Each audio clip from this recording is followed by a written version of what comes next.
오늘 2026년 첫 주일 예배 제목을 기도, 감사, 격려 세 가지 핵심어로 정해보았습니다.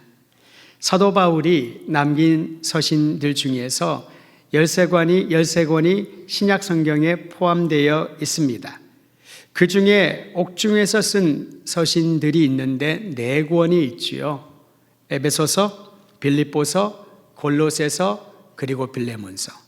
오늘 우리가 읽은 본문인 골로새서는 바울이 옥에 갇혀 있을 때에 골로새 교회 성도들을 기억하며 썼던 서신이었습니다.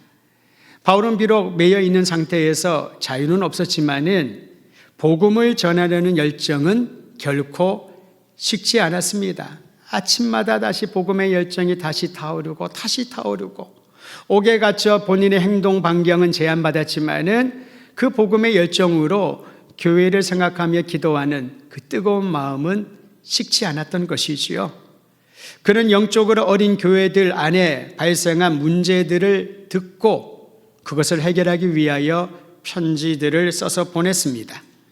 특히 골로새 교회는 이방인들이 모여 있는 교회였습니다. 이원론적인 철학과 이방 문화와 풍습에 노출되어 있었습니다. 노출되어 있으면은 쉽게 공격당하고 유혹에 빠질 수 있다는 거지요. 게다가 경직되고 율법적인 유대 전통은 성도들 사이에 혼란을 일으켰습니다. 이렇게 구원받는 게 어렵단 말인가? 율법을 다 암기하고 그 규정과 전통을 따라 행해야 된단 말인가? 마음에 쉽지 않은 짐이 찾아왔었습니다. 각기 다른 종교적 신념과 실천과 거짓된 가르침들이 부딪히면서 논쟁이 끊이지 않았습니다. 여러분, 우리가 논쟁할 때가 있잖아요. 그런데 잠시 간격을 두고 시간을 두고 보면은 이런 말도 안 되는 별로 중요해진 것 때문에 내가 논쟁을 했단 말이야. 그런 생각을 할 때가 있습니다. 누가 지혜로운 사람일까요? 그것을 빨리 깨닫고 손을 내미는 사람이 지혜로운 사람입니다. 누가 어리석은 사람일까요? 끝까지 고집을 부리는 사람이지요. 본인은 알고 있습니다. 깨달았습니다. 이거 이럴 만한 논쟁거리가 아닌데? 그런데 자존심 때문인지 아니면 본인이 해왔던 말 때문인지 거기서 멈추지 않고 손을 내미지 않습니다. 끝까지 한번 가보자 라고 하는 심정으로 논쟁을 하면 그 끝은 어떻게 되나요? 분열밖에 없습니다. 갈라지는 거지요. 자기의 주장과 신념으로 계속 가다 보면은 화합과 하나됨은 기대하기 어려울 것입니다. 골로새 교회가 그러했다는 거죠. 옥중에 있으면서 그들을 위하여 중보하던 바울, 여전히 복음의 열정이 식지 않았던 바울에게는 기가 막힌 일이 아니었겠습니까? 지금 하나가 되어서 복음을 전하더라도 어려움이 생길 것인데 교회 성도들 안에서 갈등과 분쟁이 끊이지 않으니 얼마나 안타까웠을까요? 사람이 안타까우면요, 자기도 모르게 아주 강경한 방법으로 훈육을 하기 시작을 합니다. 목소리 톤도 높아지고요, 안색도 달라지고요, 굉장히 강하게 책망하지 않겠습니까? 비난하지 않겠습니까? 그런데 바울은 그러지 않았습니다. 골로새 교회 성도들을 생각하면서 그들을 비난조로 공격적인 어투로 그들을 교훈하지 않았다는 거지요. 오히려 그들을 위하여 기도하며 하나님께 감사를 드렸다. 이것이 골로새서 서론에 나와 있는 내용입니다. 우리 함께 1장 3절 말씀 같이 읽겠습니다. 3절 시작. 우리가 너희를 위하여 기도할 때마다 하나님 곧 우리 주 예수 그리스도의 아버지께 감사하노라. 우리가 바울과 그의 동역자들이 골로새 교회 성도들을 위하여 기도할 때마다 감사가 먼저 입에서 나왔다라는 거죠. 여러분, 이것이 바로 은혜 아니겠습니까? 누군가를 위하여 기도하고 싶어도 기도가 안 나올 때가 있을 겁니다. 내 마음에 어떤 불편함이 있어서, 상처가 있어서, 내 처지가 너무나도 힘들고 어려워서 기도하기도 어렵고 그 사람의 이름과 얼굴을 떠올리는 것 어려울 수 있을 것입니다. 그런데 바울은 그와 동역자들과 함께 골로새 성도들을 위하여 기도할 때마다 이 기도할 때는만은 기억을 한다는 의미가 함축되어 있습니다. 생각이 나야 기도하지요. 기억 가운데 그 사람을 계속 떠올려야 기도할 수 있지 않겠습니까? 오랫동안 함께 교제하는 해외에 있는 친구들이 있습니다. 그들이 저에게 이런 격려를 하더군요. 내가 너를 기억하고 기도하고 있다. 나의 기도 가운데 너를 기억하고 있다. 얼마나 큰 위로가 됩니까? 한번 따라하시길 바랍니다. 나의 기도 가운데 당신을 기억하고 있습니다. 억지로 기억하려고 노력하여 억지로 힘을 다해 기도하는 그런 버거운 기도가 아니라 내 기도 가운데 누군가가 떠올리는 겁니다. 기억이 나는 거지요. 그리고 그 기도가 더 강해지고 쌓여지면서 하나님이 어떻게 응답할지를 기대하는 마음으로 감사가 터쳐 나오는 것입니다. 2026년에 시작하는 성도 여러분, 우리가 서로를 위하여, 교회를 위하여, 우리 민족을 기억하며 기도할 때에 하나님이 행하실 일에 대하여 미리 감사하고 감사의 열매가 입에 달려있기를 주의 이름으로 축원드립니다. 우리가 너희를 생각할 때마다 우리 주 아버지 하나님께 감사하노라.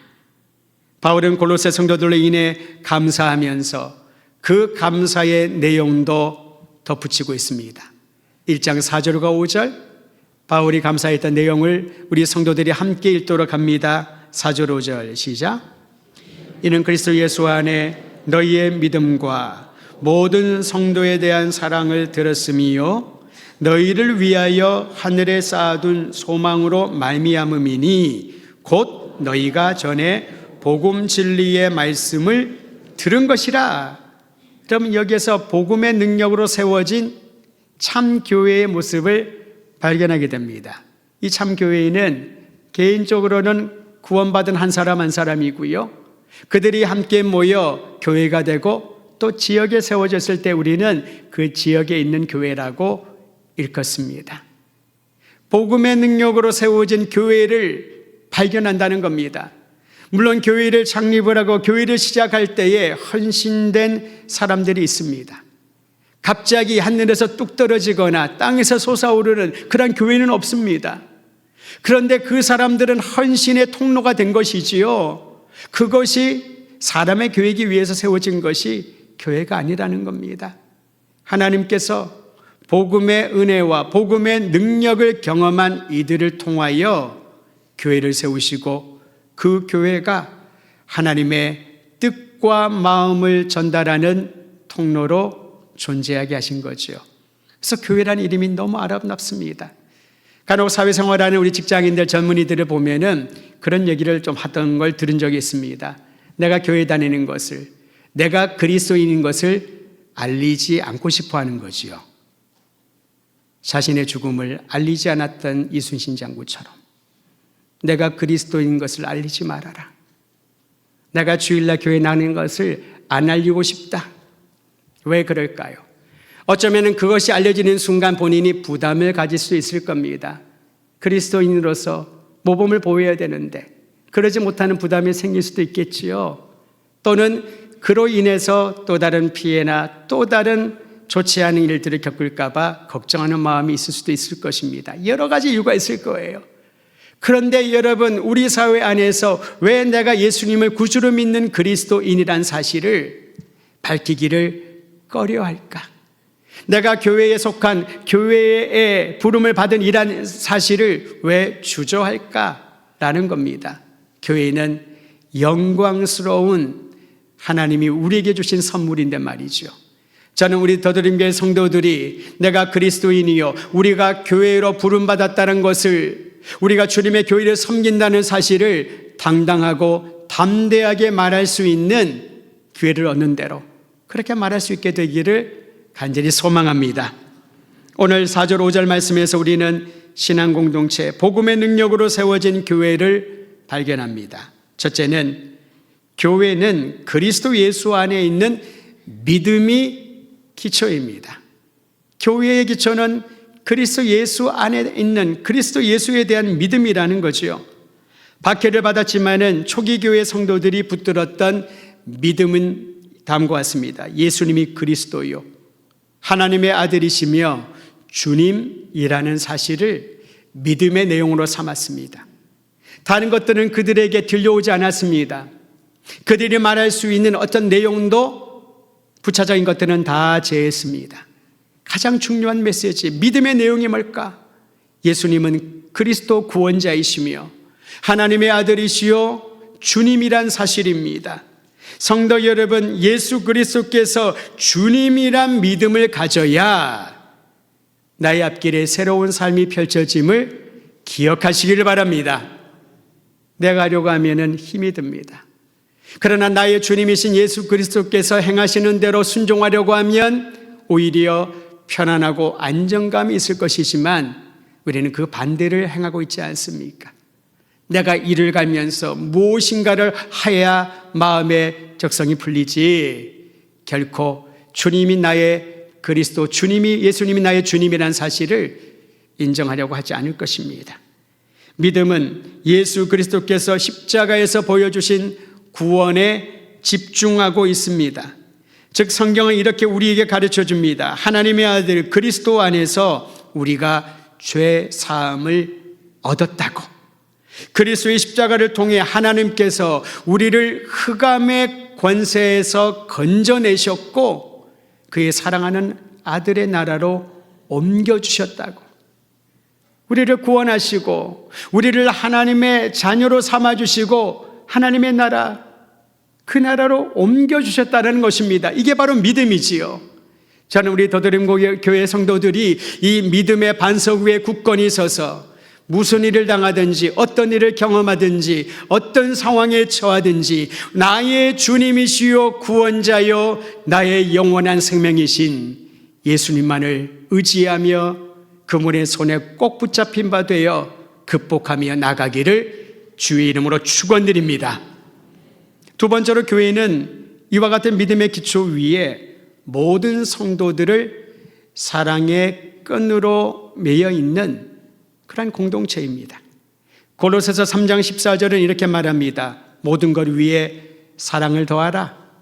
이는 온전하게 매는 띠니라. 온전하게 매는 띠라는 거죠. 고무줄 바지를 입으신 분들은 허리띠가 안 필요하겠습니다만은 전통 한복을 입으면 특히 남자들 같은 경우에는 띠가 굉장히 중요하지 않습니까? 유대인에게도 이 띠는 굉장히 중요했습니다. 의복에 있어서 말이죠. 이것은 허리춤을, 몸을 안정 있게 만들 뿐만 아니라 중심을 잡아준다는 겁니다. 제대로 맵시를 보여주고요. 하나된 아름다운 모습을 보여주는 것이 바로 끈이죠. 띠지요. 모든 것 위에 사랑을 더하라. 이것이 온전하게 매는 띠니라. 여러분, 이 사랑은 그리스도께서 우리에게 보여주신 사랑입니다. 사람마다 친절한 사람이 있습니다. 사랑이 넘쳐서 많은 사람들을 배려하고 자기보다 다른 사람을 위하는 그러한 귀한 성품을 가진 분들이 있습니다. 그런데 여기서 말하는 사랑은 그것을 뛰어넘습니다. 십자가에서 예수님이 우리에게 보여주신 사랑, 자신의 모든 것들을 다 내어주어 우리를 살리기 위하여 모든 것들을 주신 그 사랑, 그 사랑이 교회를 하나로 온전하게 매는 띠인 줄 믿으시기를 바랍니다. 그래서 바울은 고린도 교회에 보낸 편지에서 사랑의 중요성을 그렇게 강조했던 것이지요. 영적 의사들이 많이 나타났습니다. 좋은 소문들이 많이 들리는 교회였습니다. 짧은 시간에 급성장한 그런 아름다운 교회가 고린도 교회였습니다만 그보다 더 중요한 것이 으뜸이 무엇일까? 사랑이라는 거죠. 그리스도의 사랑이 없으면 아무것도 아니다. 능력이 있어도 은사를 많이 발휘해도 참 쓸모있고 필요한 사람이라 여겨지더라도 나를 위하여 자신을 내어주시고 끝까지 품어주신 그리스도의 사랑이 내 안에 우리 안에 거하지 않는다면 무엇을 하든 아무것도 아니니라. 새해를 시작하는 성도 여러분, 교회를 사랑으로 온전하게 메어주신 것처럼 우리 더드림교회 성도들의 가정과 여러분의 삶 가운데 만나는 수많은 만남들과 사건들을 통하여 온전하게 회복시켜 주시는 그리스도의 사랑의 능력 경험하기를 주의 이름으로 축원드립니다. 사랑이 메마른 상태에서 교회는 아무 영향력을 끼칠 수가 없습니다. 그리스도의 사랑이 교회를 교회되게 하는 능력인 줄 믿으시기를 바랍니다. 세 번째로 오늘 말씀에서 우리가 발견하는 교회는 하늘에 쌓아둔 소망을 세상에 보여주는 공동체입니다. 하늘에 쌓아둔 소망. 여러분, 이 말씀을 우리가 깊이 상고해야 될 필요가 있습니다. 하늘에 쌓아둔 소망이라고 해서 미래에 우리가 맛보게 될 저 하늘에 한 단, 두 단, 세 단 막 쌓아두고 창고 하나 꽉 차면 또 다른 창고를 열고 쌓아두는 그러한 것이라고 생각할 수가 있죠. 왜냐하면 소망이란 단어가 주는 그 의미가 미래적인 요소가 있기 때문에 그렇습니다. 그런데 여러분, 우리는 그럼에도 불구하고 좀 막연하지 않습니까? 만약 이게 사실이라면 하늘의 창고에 우리가 어느 정도 분량의 소망이 쌓여 있을까요? 자신 있게 말할 수 있는 사람 없을 겁니다. 말을 한다 해도 근거를 댈 수가 없지요. 증명할 수가 없지 않습니까? 그러면 왜 하늘에 쌓아둔 소망이라고 성경은 말하고 있을까요? 여기서 하늘에 쌓아둔 소망은 우리가 서 있는 현재라는 공간에 차곡차곡 쌓아지는 것이기 때문에 세상에 다른 사람들에게 보여질 수 있다는 겁니다. 다시 말하면 교회에 주신 소망은, 그리스도인에게 주신 소망은 현재형입니다. 미래를 함축하고 있는 이 소망이 현재로부터 맛보아 경험되는 것이지요. 소망을 가지면 가슴이 뜁니다. 소망을 가지면 다른 거 없더라도 먹지 않아도 배가 부릅니다. 소망을 가진 사람은요, 절망 가운데서도 빛과 희망을 말할 수 있습니다.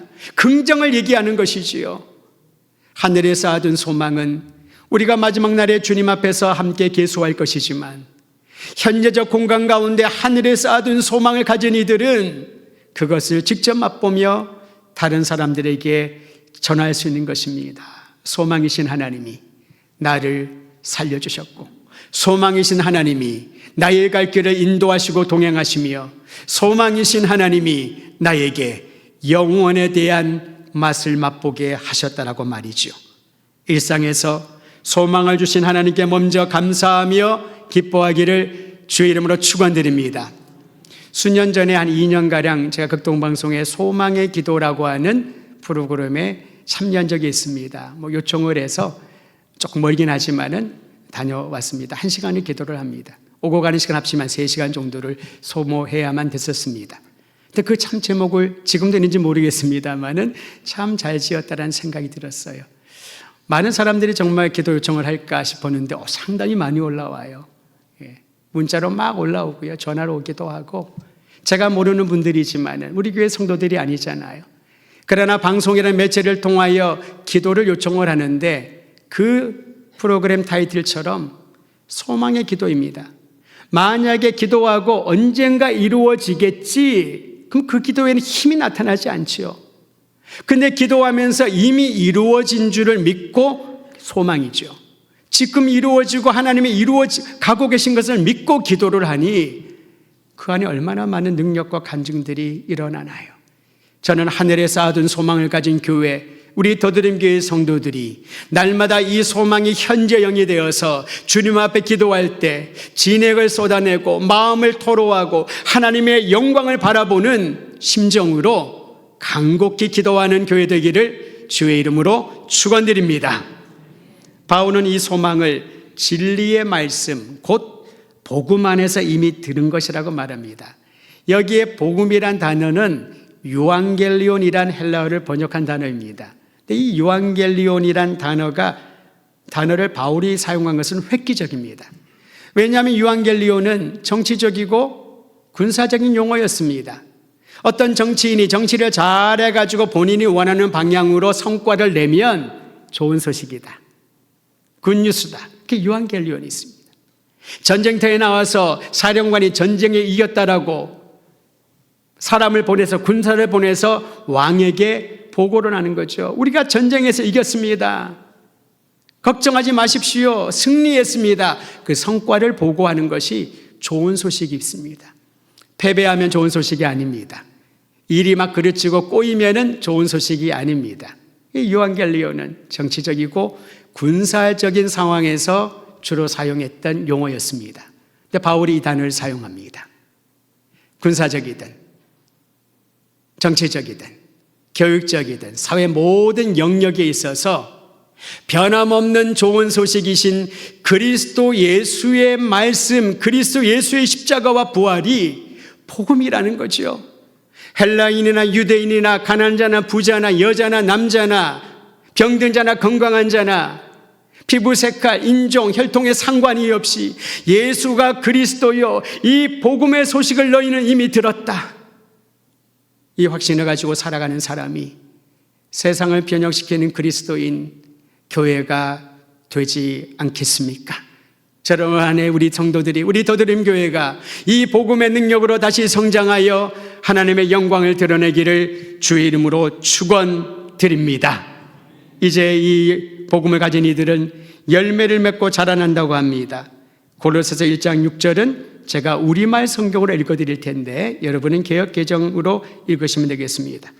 이 복음이 여러분에게 전해져 여러분이 듣고 진리 안에서 하나님의 은혜를 깨닫게 된 날부터 여러분 가운데서 같이 온 세상에서도 열매를 맺으며 점점 자라나고 있습니다.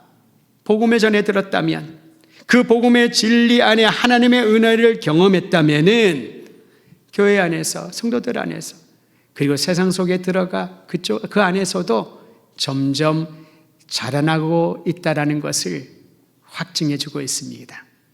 자라난다는 것은 생명이 있다라는 것 아니겠습니까? 열매를 맺는 것, 그것은 바로 생명이 있다라는 겁니다.